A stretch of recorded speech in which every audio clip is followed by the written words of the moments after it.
papa za papa nanga jamais ye mutabotanga na koko seleli kam. Makamo nyoso papa na mama bazolo beza ya solo papa nanga akomisanga dans le kwa mwasi na ye. Nyoso asimbanga na madele mabe. Jour musuku nazo paka mafuta. Ayebisinga po ni nazo paka mafuta bongo zo mafuta na ya nango ngamona pakola. Saye papa na makambo yo salanga eso tubango normal pena mwana yo moko boto bando sale makambo ala na yebisa makambo ala po nini tina niveau bando kofinanga na madela yebisa ngatika makambo ala za na importance te mama lo kutinda koma bonga mna komise bonga mabele ndeli ngolo ba. Cette jeune dame azaki na basili ba pou na mutu. Je ne sais pas ce qui est moko ce qui peut pas conseiller que non il faut appliquer sniper na mutu. Mais je n'ai jamais vu ici comment que non sniper bon rappelle Basili. Je ne sais pas est-ce que c'est un démon de sa famille. Nombre Basili on a mutu. Il y a notre jeune sœur Oyo et zala qui y a nengeni pour appliquer sniper na mutu na. Évitez ba mèche, évitez ba kabelo, évitez ba benga sou ba biloko ni. Ba biloko na bino basi bochana mitu. C'est ça qui produit Basili parce que ce côté qui na sou qui na yo naturel et ce cause de ba mort bato mususu ba occupé ko zoya yango ba utiliser yango pour éliminer les autres to ebi ki mutema mabe comme na mboko yo poison comme otambola par-ci par-là et ce qui produit au peu ba komi ko sala yango pour na ko éliminer ba ennemi to pour na ko éliminer bato mususu bozana ba problème. C'est très dangereux, un incendie criminel mbande ko balalaki kaka ndenge zalaka mama na bana na ye ya basi misato. Banango, bazana une dizaine d'années, hein, 10 ans, peut-être moko 14 ans, il y a mon mukolo on a 14 ans, 10 ans et puis mususu on a 8 ou 9 ans. Ba là lina maman on a kati ndaku. Les hommes maintenant autrement identifié ba yé ba incendier ndaku ba pelisi ndaku wana moto. Depuis makambo et salami jusque là nanu ba kangi moto. Mon côté na batu oyo ba kendaki ko incendier ndaku oyo. Vouloir ko condamner une famille plus de 4 personnes à la fois, c'est être cause à la moté mamabe et à niveau moko on ne sait pas. Nzela oyo ba prentaki c'était ba kene vers Tunisie pour traverser ba côté Europe. Malheureusement, na kati a traversé na bango na Tunisie vers l'autre rive kuna na Europe, il y a une noyade bande ko na biso ba congolais. Baza 6 ou 7 personnes boue ba koufi na kati na bango ba jeune fille baza na kati e bana e consort mais pour na bande ko na biso oyo ba koufi na nzela ya mai kuna balinga ba kati na Tunisie ba condoléances na ba famille e bungisi bande ko na bango mais to ko condamner ba attitude oyo ya koluka kolongwa ndaku kolongwa Congo bokende na banzela moko oyo ezali anormal oyo ezali ba banzela légalité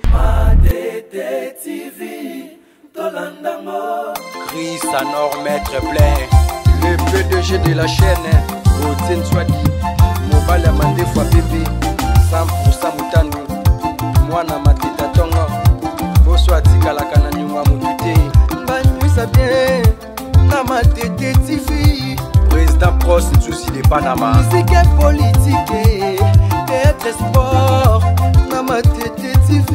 Awa bomona ba gag, bomona ba film bina proprement dit. Awa na Matete TV. Yango isiga ba komi abonnez-vous ya rouge allez Dobika. Dobika. Bien, merci à chers téléspectateurs, merci na balandignon sur Matete Télévision. Bienvenue une fois de plus dans ce nouveau numéro. Il y a Mokolo na lelo, makambo belé ezaya koloba.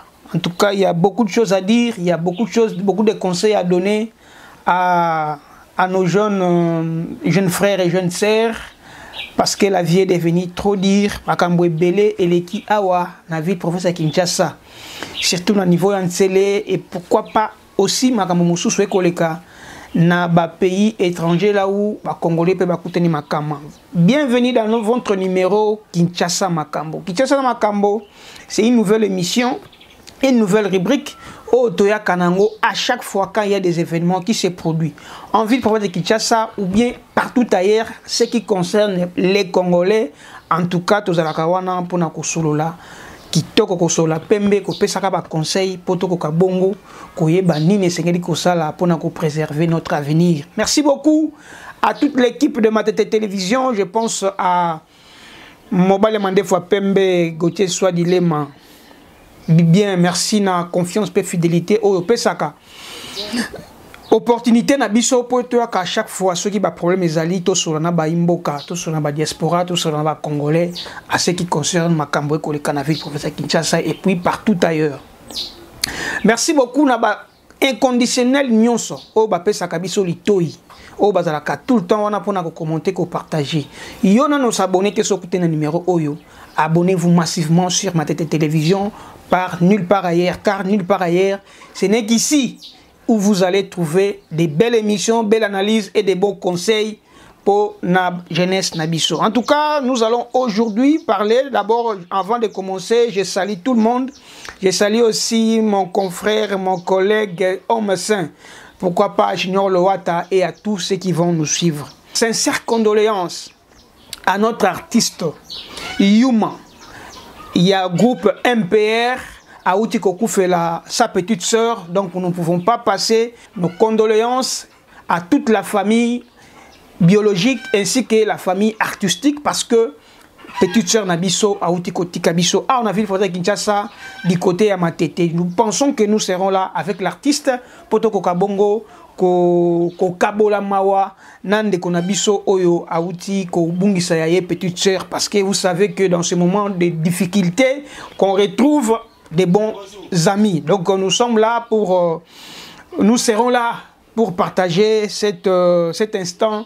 Il y a Mawa avec notre artiste, avec sa famille biologique et pourquoi pas Batunion Soba Sepelaka na musique MPR surtout à Yuma Oyoba Pesaka biso ba conseil na banzembo na bango. Alors il y a beaucoup de choses à parler. Il y a une autre sœur, une jeune fille à flair d'âge à Outiko Koufa parce que appliquaki sniper na moto na ye pour akoka bongo ko basili et liwa ezuye et nous allons parler de ces produits toxiques o ezoboma batu parce que eza première victime té ba autorité ba oloba nini et sengeli ba produit ya boye eza toxique et sengeli moto ava somba yango il faut beaucoup de précautions. Mais to komona eza na ba foyer belé eza na mabote belé eza na ba jeune belé ba ko utiliser yango mais ba yebi dangerosité nango te et comme ko boma batu c'est très dangereux. Il a fallu ko lobela makambo malamu ko sala de sorte que non n'importe qui a koki ko somba produit parce que c'est un produit toxique qui tue. Ce n'est pas la première victime, la victime basée belé et nous allons parler en leur à l'âge à ce qui concerne ces produits, donner un peu de conseils dans ma botte, dans ma famille, comment vous pouvez utiliser ces produits et dans vos autorités, dans la précaution pour ça en sorte que non, la vie de la population soit préservée. Il y a une sœur, notre petite fille, il y a 14 ans, violée par son propre père biologique. Ah, tout ça, on a commune en Sélé. Commune en Sélango, non, commune à Kimbanseke. Commune à Kimbanseke, oh, il y a trop de dossiers. Trop de dossiers. En 21e siècle, en 2025, un papa, père biologique, a violé mon anaïe, un témoignage et nous allons en parler. Et puis, Tokolobela famille Oyo na Bibwa, babung ici 4 personnes à la fois, maman Nabana Misato. Un incendie criminel, selon les premières informations. Batumoko ndeba kendaki ko incendier ndaku wana pendant que libota we bande kolala. Où en sommes-nous avec les enquêtes? Nous allons en parler et nous allons faire des descentes sur les terrains pour topé sabino ba précision na mayena ba témoignage ya bayo ba vekaki likambo oyo. Un incendie criminel na Bibwa na côté ya Plaza na quartier Plaza. 4 personnes ba kufi bana mimba na misatu. Ya basi na maman na bango par un incendie criminel. Qu'est-ce qu'ils ont fait cette famille pour pas mériter sort yaboui? Alors pour terminer, il y a une noyade. Bandegonabiso mususu ba congolais jeunesse. Tokopé ça pena conseil na ba jeunesse et puis tokolobe la ba autorité ya mboka ba précaution parce que bandeko oyo so bazaki na vie meilleure awa balinga kondeko sa zardete ou kendeko luka vie meilleure ba kendeko na poto na nzela makolo ba comme na Tunisie bandeko katsa ibale ils sont noyés parce que te ba condition o ezalaka kuna ezalaka ya malamuté. Pourquoi risquer sa vie pour aller chercher une vie ailleurs pendant que bandeko mususu pe tozana bango ba jeune mususu tozana bango awa na Ville Kinshasa kaka awa na Congo ba ko bonga? Qu'est-ce que vous allez chercher ailleurs où vous êtes capable de faire ça awa? Ce sont des conseils que nous allons donner comme ça et puis nous allons terminer par là. Voilà. Merci beaucoup na bato nyonso bolandaka biso à travers le monde. Bo koto déjà, bo partager, bo aimer, bo commenter, ba numéro eza on a bo benga. Merci beaucoup. Premier sujet na biso. Sniper et bomi jeune fille, une vingtaine d'années. Très belle fille. D'ailleurs, vous voyez ces photos. Une vingtaine d'années à Outikokufa Karaboui. Pourquoi? Akende Kosomba Sniper. Sniper Oyo, c'est un produit. Oyo zote kama un peu partout, dans ma maboko ya bato est belé. Sans contrôle. Parce que ce produit, Ezoko Boma, ce n'est pas la première victime, la victime basée belé. Moi d'ailleurs, j'ai appliqué ça une fois ici dans ma maison. Je vous dis, j'avais du mal à respirer. Pourquoi? Parce que le produit est toxique. Alors cette jeune dame, elle a je ne sais pas, ce qui est mon coé, ce qui peut pas conseiller que non, il faut appliquer ce sniper na mutu pour basiliba koufa. Et pourtant, ce retenu na ba notice, et bon ma PC, et bon ma ba cafard, oui ba cafard na ba PC na ba insecte mususu et puis ba bintie quoi tout ça. Mais je n'ai jamais vu ici comment que non sniper bon ma rappelle basili. Je ne sais pas est-ce que c'est un démon de sa famille. Alors ce qui est d'autre que non basili au sein nombre basili on a mutu. Il y a notre jeune sœur Oyo et ça là qui y a nini pour appliquer sniper na mutu naï. Et pourtant nous savons que ils ont des produits moins toxiques aussi facilement. Et puis basili pour ici là, il suffit seulement d'être propre, d'entretenir bien la chevelure na biso, éviter ba mèche, éviter ba kabelo, éviter c'est ça qui produit ba sili parce que ce côté qui na souki na yo naturel ozo ko entretenir en bien c'est difficile parce que ba kota na mutu na so ki ba sili ba ko kota na mitu ya ba jeune sœur na biso lelo bolingi ba souki ya ba paya vous mettez du n'importe quoi beauté on nzamba pesa bino bolingi te vous appliquez ba 4 ba 5 couches. Il y a des gens qui ont faux de teint et consort. Et les colons nango, beaucoup de choses basuki ya bantaba, basuki ya cheval, basuki ya oyo, beaucoup de mitu. Et c'est ça qui produit basilito pe ba puna kacha mitu nabino ba jeune sœur. Et surtout, ba jeune sœur est belé lelo. Ba ça peut salité, ba ça peut propreté parce que ba maman na biso makambo elle a raté hein. Pour que maman connaît que non souki ceux qui basili ba côté na mutu à l'époque il y avait pas aussi ba chapeau na bino bolataka oyo ba kabelo et consort ba maman na biso bande ko kangisa bango ba nokanga ba souki ya mitelemisa ba souki oyo emilai wana ba souki musu bando bengo so bani ba bala tout ça.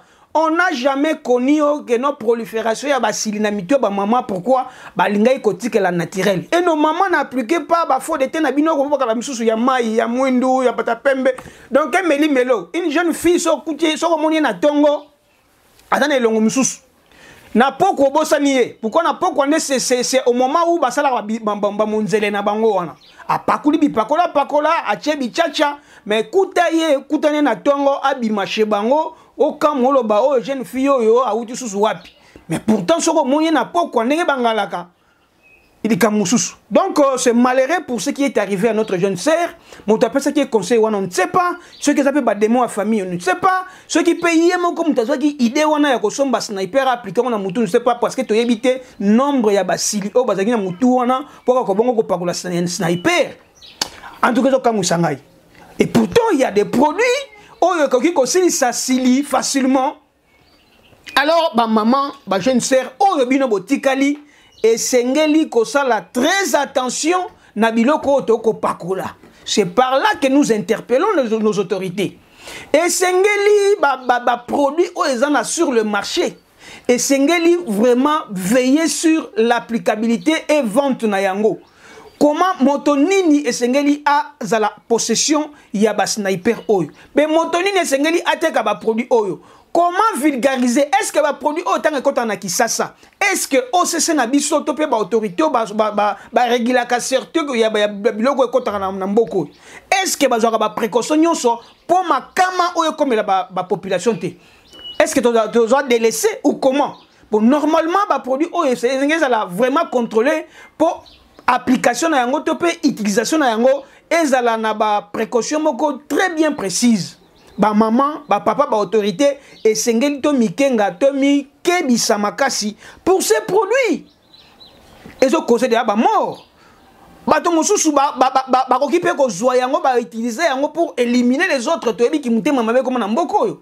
Poison comme otambola par-ci par-là. Et ce qui produit au peu ba komi ko sala yango pour éliminer les ennemis, pour éliminer les problèmes. C'est très dangereux. Les autorités prenaient des précautions pour connaître les dans les jours à venir. Voilà un peu un conseil qu'on allait donner pour la mort tragique de notre jeune sœur Oyo à Koufi parce que appliqué qui sniper na motu na ye na évité nombre ya basilwane zaki ya ndengeni. Alors ce qui s'est passé à Bibo, c'est très malheureux. Commune Yanseli, commune ya Kimbanseke, ce sont des communes où beaucoup de choses se font là-bas. Un incendie criminel. Mbande kobalalaki, karanenge zalaka, maman na bana na ya basi misatu.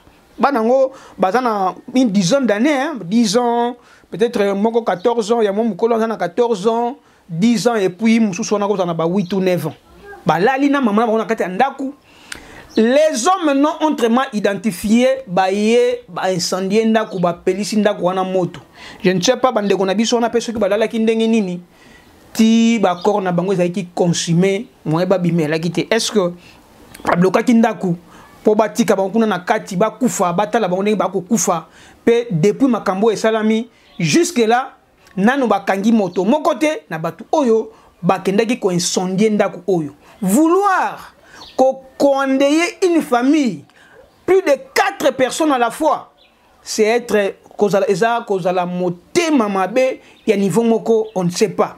Et ce qui est tout autour, il y a dossier oyo, tindi ba criminel, ou on a pas que ça incendie criminel, on ne sait pas le que pour ça qui bango ba wala kinini, ba ça qui na conflit nini. Est-ce que ça ba famille, est-ce que c'est parmi ba belle-sœur, belle famille ou bien ezali commérage entre bango na quartier, ba camarades. Donc c'est un dossier qu'on n'arrive pas à comprendre. En tout cas, nous souhaitons et puis nous présentons nos sincères condoléances na famille oyo babungisi bandeko na bango 4 à la fois. En tout cas, nous serons là tokosa la descente sur le terrain kuna na ba côté ya Bibwa pour na kolela na famille oyo ba uti ko bungisa bandeko na bango. Déjà, moi, à 14 ans, c'est une grande fille. Peut-être dans 2-3 ans ou 4 ans, elle va aller à l'université, pourquoi pas. Peut-être elle allait déjà être une mère. À Kokabongo, fonder famille, briser tout un projet à famille à Batouboye. Et ça, Malam ou Penzate, on se demande quel est le motif au etindi criminel au basala likambo oyo. Nous demandons aux autorités, à la police, vraiment enquêter s'il faut mettre la main sur ces gens. Pour na bato oyo basali likama oyo, bacha bango maboko, basamba pour justice salama pour na libota oyo et bungisi 4 personnes, maman moko ya mokolo na bana na emi sato. Ça fait très mal likambo oyo koki ko sala ekoko le kabongote et sengeli na bato basala ki makambo oyo bakangama pour justice et salama. Et puis, nous demandons à la famille, Oyo Babungsi Bandeko, Bafungola Biso, nous serons là pour causer avec Etoyeba. Qu'est-ce qu'il a fait? On peut aussi contribuer à notre manière pour accélérer l'enquête pour les criminels, les assassins, Oyo Bakabongo, comme on en a. Alors, Kaka, Kunana commune ya Kimbanseki. Moi, il y a 14 ans, je vous dis. A fourni son père biologique a violé. Je vous dis, son père biologique a outil qu'on violé. Moi, il y a 14 ans. D'ailleurs, vous allez suivre son témoignage. A violé plusieurs fois. Alors, avant de commenter dans l'élément Oyo, je vous laisse suivre ce témoignage qui fait froid au dos, qui fait mal d'entendre une fille de 14 ans pleurnicher sans crainte, à caméra ouverte, dénonçant tous les abus sexuels au papa na moko biologique abandé ko salaye. Suivons et nous allons revenir tout de suite. Ya mbote. Nga ko ibsa biso problème nini emimio esisika o. Alors que memina papa za papa nanga jamais ye mutabotanga na koko seleli kam. Makambo nyonso papa na mama bazolo beza ya solo papa nanga akomisanga dalo kwa mwasi na ye. Nyonso asimbanga na madele mabe. Jour musuku nazo paka mafuta. Ayebisinga po ni ozo paka mafuta bongo zo mafuta na ya nango nga mona pakolao. Yango na ye abolukela nga solution ponjo tanga eza bien te. Alala yo déjà. Déjà. Ba combien? 4 fois. Kana katanda ko. Kana katanda ko biso poto ana chambre sale ngala na sale ata na chambre. Boza combien? Toza ka biso mbali. Yoza mwana liboso. Ngala mwana liboso. So tama sala ko bongo yebisa kenini. Na yebisa ye papa na makambo yo sala nga eso tuvango normal pena mwana yo moko boto bando sale makambo ala na yebisa makambo ala po anini tina niveau bando ko finanga na madela yebisa nga tika makambo ala eza na importance te mama lo kutinda koma bongo mna ko mise bongo mabele nde ngolo bani Mwana yi papa. OK. Est-ce que au sengi na l'état asala nini? Na sengi na l'état asala msala na. OK, merci. Bon, tu wana kolanda notre jeune fille, papa ya ndenge nini? Mwana oyo boti. Obanda ko violer plusieurs fois. Osimba kaina ba partie intime. Non. En tout cas, bato bazan na dossier oyo, la police tomoni bosali mosala kitoko parce que mwana ye mokonde aye ko dénoncer amoni trop c'est trop. Yango mwana aye ko dénoncer. Asali malamu ndenga dénoncer kasi ba policier e bozan na dossier oyo pour aider mwana oyo akoka bongo ko retrouver ba droit na ye. Papa oyo asali likambo oyo mbano na ye salema. Asala prison ba condamné ata à perpétuité ba ata ba 20 ans te ba pesa ba violeur wana parce que c'est un père biologique, il est censé protéger l'enfant, il est censé orienter l'enfant. Ya âge oyo mwana na yo moko ya mwasi lelo oto ko mona ba fifi masuka saini kuna na province ya Kolwezi mwana mwasi oyo azoko battre ba record ya ba gouverneur depuis 1960 ti lelo gouverneur oyo azo travailler koleka ya azalité azoko battre bana mibali. Pourquoi pas protéger ba jeune fille? Et ça kande kala batu bande ko négliger bana basi lelo bana basi ba koma pe na moto ba koma pe ko sala makambu koleka bana mibali. Alors makambo ya boyenga soki na moni yango pas de pitié tata oyo ya ndoki oyo a violé mwana esengeli azwa mbano na ye ba condamné ye. Et puis toko senga na batu bana nyonso oyo peut-être par crainte par pression ya ba violeur na bango ba kokakate ko ya ko dénoncer makamba boye devant bazouzi devant ba policier prend bozwa courage bozwa exemple ya jeune fille oyo ya mwana ya 14 ans abangite ayena la police pour dénoncer papa na ye moko bino ba misusu pe bozali to yebi na minute oyo bazoko violer bino pe ba violaka bino pe ezala na mosala ezala na bandaku ba parents biologiques ezala mususu pe na kati ya ba classe ba école mwana nyonso oyebi ke non ba violaka ye to pe même ceux qui mutu même tentative kaka moto akocho litoi kaka otana no mineur eza tentative ya viol eza condamnable la loi na biso dénoncer moto nyonso azana ba attitude oyo bozwa courage bozwa exemple ya ndeko na biso ya mwasi oyo azwi courage ya ko dénoncer son propre père soka azwi courage ya ko dénoncer son propre père et bongo yo peut-être ça papa na ote mutasala ka bongo peut-être pe papa na yo dénoncer peut-être na école peut-être jeune moko ya quartier peut-être yaya moko boye bofana peut-être pe ndeko na ya mobali dénoncer. Et nous allons dire aussi pour batning bakanisaka il y a que des filles ne bazalaka violer, il y a aussi des hommes o bazalaka pe violer basi mosusu pe ba violaka mibali yo pe mwana mobali ya mineur ozala majeur o pe batantaka ko violer yo. Il faut dénoncer, il ne faut pas toujours accepter c'est du viol, les aba viol et sengeli ko dénoncer ba biloko wana basi o pe ba violaka mibali bakangama et ça ka te mibali bakangamaka pour na tentative de viol et pas ya bana basi eza pe na basi oyo batantaka mibali pona ko violer bango. Alors il faut dénoncer. Donc yom dans une école dans un quartier oza par-ci par-là dénoncer pour être makambo oyo sila ba violeur nyonso ba kangama ba kuluna nyonso surtout pe na ba etali ba kuluna pe belé bazana kati ya ba dossier ya ba viol et singeli ko dénoncer bango ba kangama pour être to ko kabongo ko diminuer cette épidémie, il y a viol commis de plus en plus makasi na kati il y a République démocratique du Congo. Voilà. Nous sommes presque arrivés à la fin de cette émission, mais avant de terminer, encore une triste histoire. Il y a bandeko na biso oyo ba mona ki peut-être awa na Kisasa na Congo, ba ko vivre malamu te, ba luka ki ba kende ko luka vie ya malamu ailleurs. Et via malamu oyo ailleurs batinga bakende koluka nzela oyo ba prentaki c'était bakende vers Tunisie pour traverser ba côté Europe.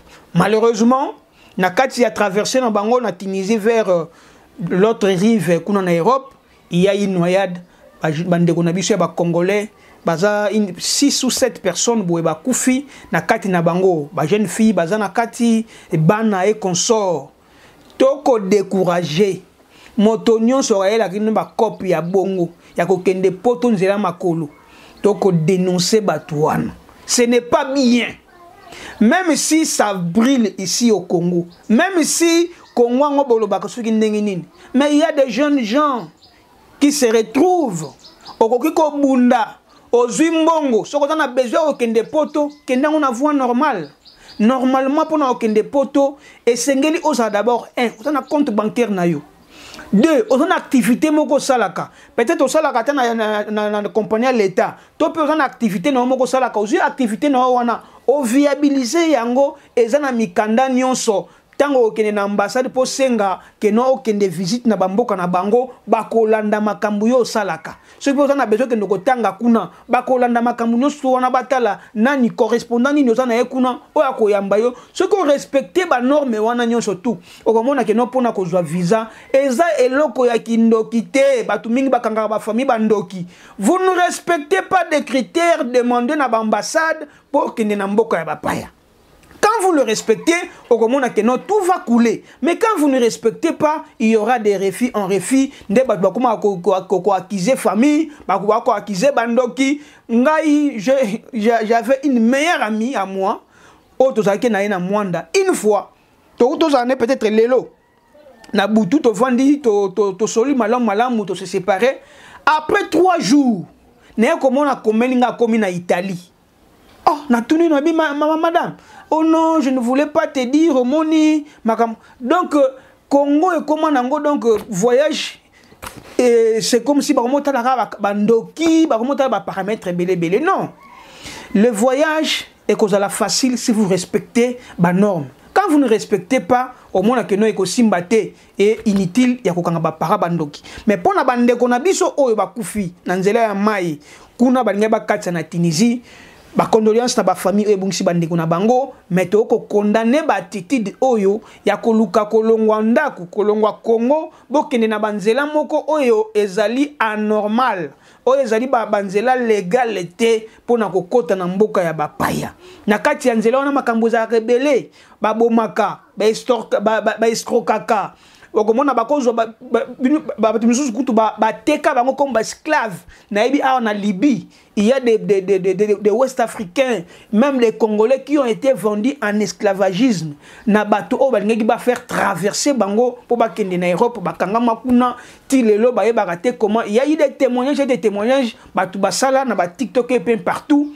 Ce n'est pas une voie à suivre ce qui mutaili au cop wana. Yo me couper jeune garçon au coquille jamais qu'on s'hazarder au kende dans la péril de votre vie rien que pour aller chercher mieux ailleurs parce que à Wana Congo il y a aussi moyen de se retrouver parce qu'il y a des Congolais, des jeunes Congolais et des jeunes Congolaises où il va se retrouver ako bunda na moi mikate ako bunda na moi cabine ako bunda na moi ba vente en ligne ako bunda jusqu'à ce que ba koma batu lelo oyo ba facilitation comme ebele réseaux sociaux ko sala on kaka pona ko bina kate réseaux sociaux lelo zakaka pona ko exhiber corps na yote réseaux sociaux ko chamayele o côté kabiloko o komona keno ko kangisa misolo o ko kende poto facilement au lieu que bokende ko s'hasarder na nzela o ememi bandeko na biso lelo na liwa donc on a ko pesa conseil na ba jeune garçon na ko pesa conseil na ba jeune fille bon to nyonso atana besoin kende poto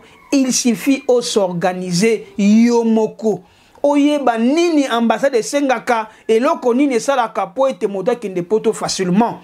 Si tu as l'argent, on a un compte na banque, on a un moto à koyamba na poto, vous allez voir que non, makambo koleka, malamu.